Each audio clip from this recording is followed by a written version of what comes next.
Okay, so the remedy number 1 we have discussed is the damages. Remedy number 2 we have discussed is suit for rescission. Now remedy number 3 we are going to discuss for the breach of contract, and that is suit for specific performance of a contract.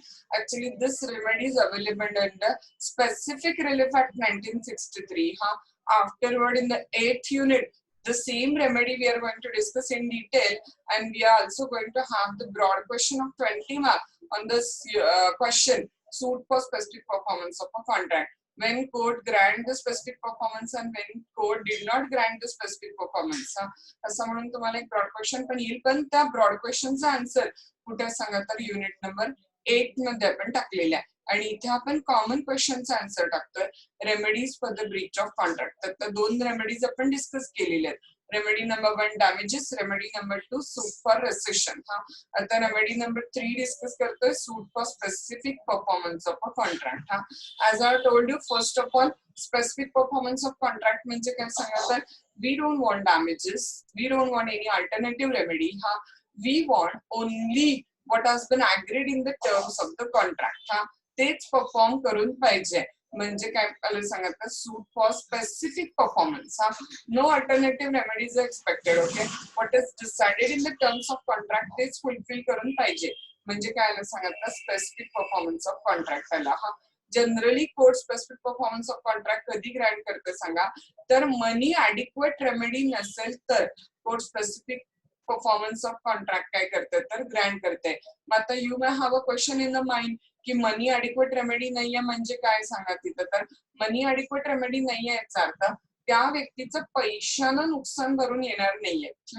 ती prime लोकेशनच्या प्रॉपर्टीचा contract आपण केलेला आणि आता तो समोरची party ते contract Breach करते आणि त्याच्या बदल्यामध्ये ऍज अ कम्पन्सेशन आपल्याला 2 लाख देते, 3 लाख देते. But we are not going to get that much of good prime location property in the future. त्यामुळे ते 2 आणि 3 लाख रुपये नुकसान घेऊन आपलं एवढं मोठं नुकसान जे दुसरं होईल ते भरून निघणार आहे काय तर नाही. मग त्यावेळेला कोर्ट इन्स्टेड ऑफ गिव्हिंग कम्पन्सेशन काय ग्रँट करेल सांगा तर स्पेसिफिक परफॉर्मन्स ग्रँट करेल. म्हणजेच अपोजिट पार्टीला ऑर्डर करेल की no, the other party don't want damages, you're supposed to make the specific performance of contract, means you're supposed to make the sale deed of this particular contract in the favor of the other party. Okay, the time when money is not adequate remedy, पैशानं नुकसान भरून येणार नाही किंवा नेमकं नुकसान किती झालं count करायला काही मेजरमेंट नाहीये, त्यावेळेला कोर्ट कशाची सूट ग्रँट करते सांगा तर स्पेसिफिक परफॉर्मन्सची सूट ग्रँट करते. Okay, in a certain case the Breach of contract damage is not adequate remedy. Court may in such a case direct the party in the breach to carry out the promise according to the terms of contract. मग त्यावेळेला court order करते की तुमचं promise तुम्ही जसं contract मध्ये promise केला त्या पद्धतीने कॅरी आउट करा. This is a direction by the court कशासाठी सांगा तर specific performance of a contract at the suit of party not in a breach. ज्या पार्टीने ब्रीच केलेली नाही त्यांना सूट फाईल केली आणि त्या बेसिसवर अपोजिट पार्टीनं नॉन परफॉर्मन्स साठी काय केलेलं सांगा तर स्पेसिफिक परफॉर्मन्सचा दावा केलेला आहे तिथं. आणि कोर्ट पण जर कोर्टाला असं वाटलं की डॅमेजेसनं नुकसान भरून निघणार नाही, डॅमेजेस काउंट करायला काही मेजरमेंटच नाहीये, नुकसान नेमकं किती झाले काउंट करता येत नाहीये, त्यावेळेला कोर्ट ऑर्डर करेल specific performance of a contract. So you are going to make a 2 part, A and a B. A, when court grants specific performance, and B, when court did not grant the specific performance. Okay, when grant बघा आता, when the act agreed to be done is such that compensation in a money for the non-performance is not an adequate relief. The point which I have stated. Money compensation he adequate relief नाही आहे, पैशानं नुकसान भरून येणार नाहीये, त्यावेळेला court specific performance Grant करेल तिथं. Number 2, नेमकं नुकसान किती झालं मोजायला काही स्टँडर्ड नाहीये. Where there exists no standard for ascertaining the actual damage caused by the non-performance of the act agreed to be done. समजा फॉर एक्झाम्पल ना ह्याचं एक्झाम्पल काय घेऊ शकतो बघा, एखादा अँटिक पेंटिंगचं आपण कॉन्ट्रॅक्ट केलंय कारण समोरची पार्टी ते कॉन्ट्रॅक्ट ब्रीच करायला लागली.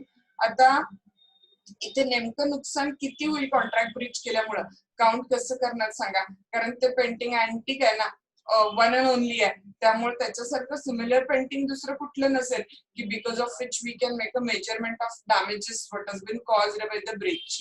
त्यामुळं where there exists no standard for ascertaining the actual damage cause with the non performance. आणि लास्ट काय बघा तिथं तर लास्टचा पॉईंट लिहिलं तरी चालेल नाही तरी चालेल कारण तेच रिपीट आहे. But it is probable that the compensation in money cannot be got for the non-performance of agreed to be done. हा compensation in money ना काय होणार नाही तर त्याचा ऍक्ट फुलफिल होणार नाही अशी प्रोबॅबिलिटी असली की कोर्ट स्पेसिफिक परफॉर्मन्स काय करेल सांगा तर ग्रँट करेल तिथं. मनी कंपन्सेशन ॲडिक्वेट नाहीये. नंबर 2 मनी कंपन्सेशन काउंट करायला काही स्टँडर्ड नाहीये. आणि नंबर 3 मनी कंपन्सेशन मिळण्याची प्रोबॅबिलिटी कमी आहे. त्या 3 केसेस मध्ये कोर्ट स्पेसिफिक परफॉर्मन्स ग्रँट करेल.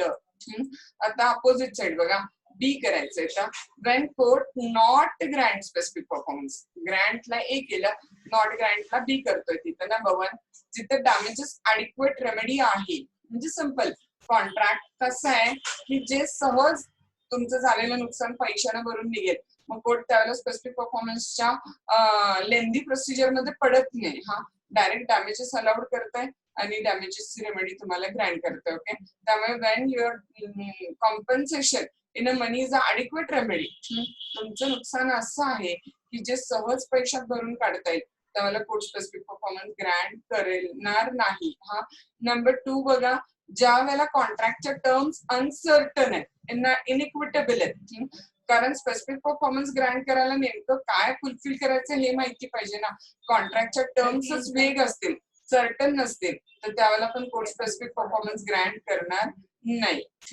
तिसरा मुद्दा बघा ज्यावेळेला कॉन्ट्रॅक्टचं नेचर रिवोकेबल आहे. आता कोर्टानं 2 वर्ष 3 वर्ष सूट हिअर करून पार्टीचं ऐकून ट्रायल घेऊन मग स्पेसिफिक परफॉर्मन्सची ऑर्डर केली आणि पार्टीने जाऊन घरी कॉन्ट्रॅक्ट ब्रीच करून टाकला रिवोक करून टाकला तर मग त्या कोर्टाच्या 2 वर्ष 3 वर्षाच्या वेळेचा वेस्टेजचा उपयोग काय सांगा तिथं तर नाही. त्यामुळे